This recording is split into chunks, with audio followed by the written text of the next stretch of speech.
Bonjour tout le monde, j'espère que vous allez bien.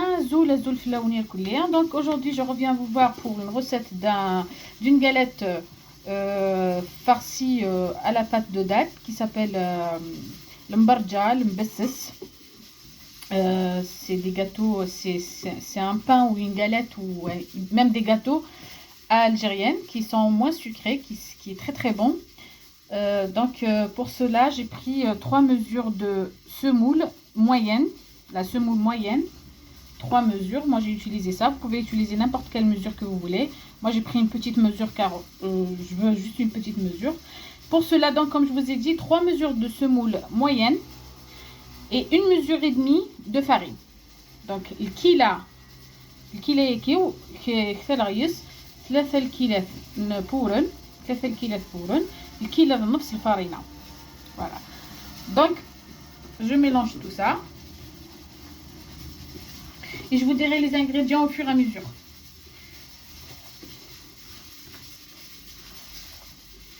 C'est une galette qui est magnifique pour le café, pour le thé, pour tous les jours et pour même présenter aux invités.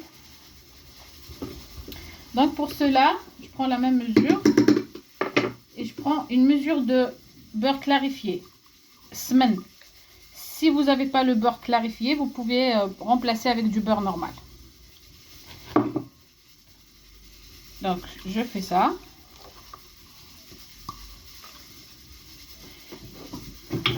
Et une demi-mesure de huile normale.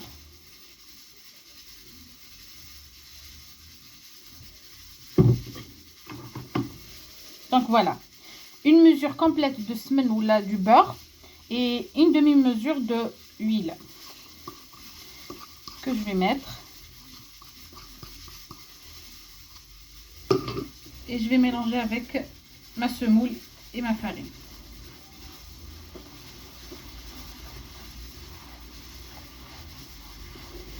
Cette étape-là, c'est comme si on fait le mkrot.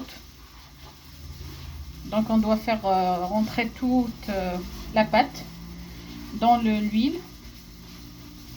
Voilà.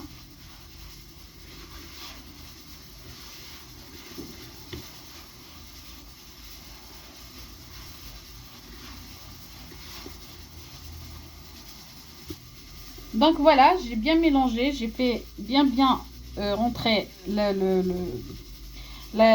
gras dans la soupe. Je vais ramasser tout ça avec du lait. La même mesure du lait.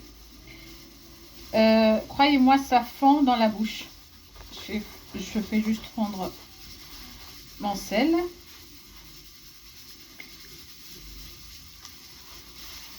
Et on ramasse juste avec les doigts.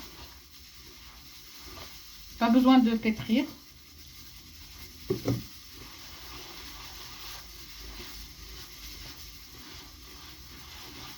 Donc on ramasse juste avec les doigts jusqu'à obtention d'une pâte bien mélangée et qu'elle soit très tendre, qu'elle soit pas trop épaisse. Donc moi j'ai fini toute ma mesure du lait. Comme vous savez, la semoule en général elle absorbe bien le liquide. Donc je ramasse comme ça. Comme je vous ai dit, sans pétrir, juste à ramasser.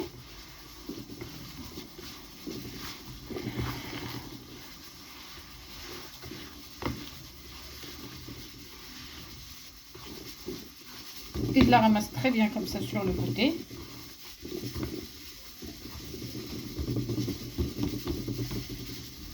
Je la laisse reposer. Entre-temps, on va préparer la pâte de date. Donc là, voilà, j'ai pris la pâte à date sur laquelle j'ai rajouté une petite cuillère du beurre que j'ai travaillé avec la main. Vous voyez, ça se garde très bien au congélateur. Vous pouvez faire des boudins avec ça et les laisser au congélateur plus longtemps que vous pouvez. Donc pour cela, moi je vais prendre, on va mettre un peu de cannelle.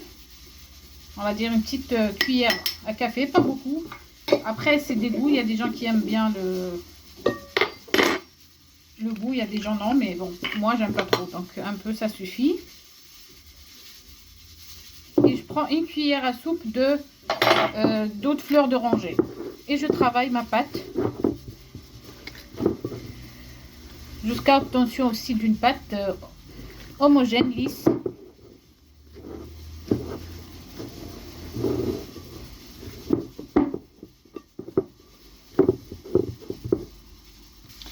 Et voilà, donc moi j'ai formé ma boule de date qui est très tendre. Avec les deux boules de semoule. Donc j'ai fait celle-ci plus grande que l'autre. Il faut toujours faire ça pour faciliter la fermeture de votre pâte. Et là on va passer à faire notre galette. Donc là vous voyez, j'ai commencé. Donc j'ai pris un plastique. J'ai mis dessus une boule de semoule que j'ai couvert avec un autre plastique et que j'ai essayé d'étaler un peu.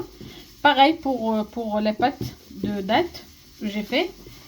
Et là je vais faire la même chose pour la troisième boule qui est là. Attendez, je vais vous dire ce qu'on va faire. Voilà.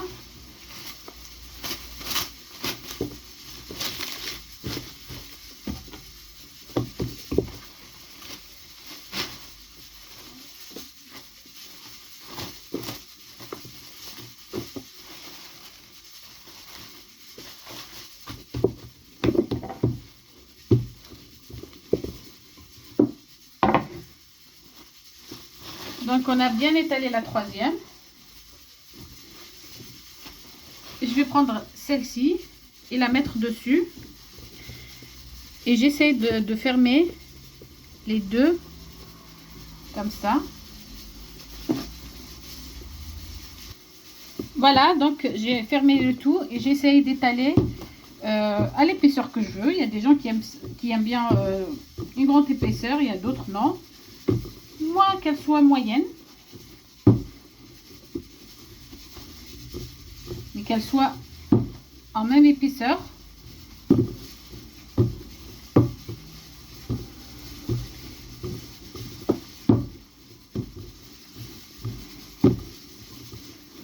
Voilà.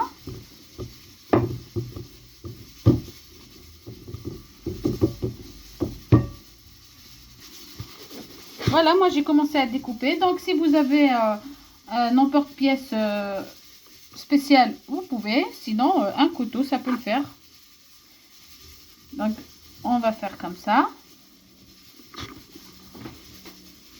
Je vais juste ajuster un peu.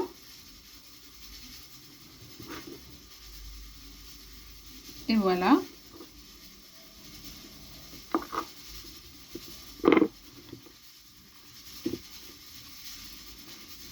Et voilà. Après, vous pouvez prendre votre couteau et faire des petites décos, si vous en voulez, bien sûr. Comme ça. Voilà. Donc, je termine toute ma quantité et je reviens vers vous pour voir la cuisson. Donc, pour la cuisson, voilà, j'ai préparé une poêle, si vous voulez un tagine, comme vous voulez, que j'ai préchauffé, sur lesquels je vais mettre mes bradj.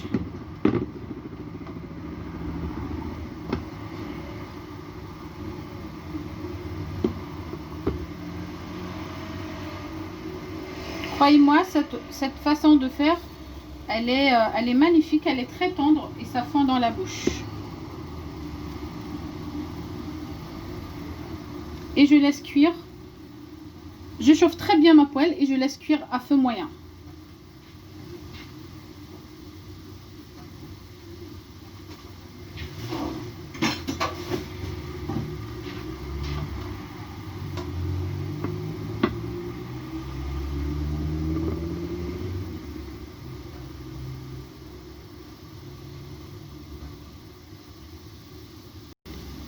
Donc voilà, vous voyez la couleur que mes bradj ont pris. Je laisse cuire à feu moyen, doucement. Je ne suis pas pressée pour que ça soit bien cuit, même à l'intérieur. Donc voilà, ça a pris une belle couleur. Ça cuit tout doucement et bien fait. Voilà. Donc je termine toute ma quantité et je reviens vers vous pour vous présenter ma galette d'aujourd'hui. Et j'espère qu'elle vous a plu. Et nous voilà de retour. Voilà notre bradji prêt, qui est très tendre et qui est bien cuit. Regardez comment ça se découpe vraiment tout seul. Et au goût, je peux vous dire qu'il est magnifique, très tendre et très bon aussi. Voilà. Donc, c'est une recette qui est magnifique. J'espère que vous allez l'essayer. Je vous dirai alors à très bientôt pour une nouvelle recette. J'espère qu'elle vous a plu. Un très bel après-midi. Au revoir.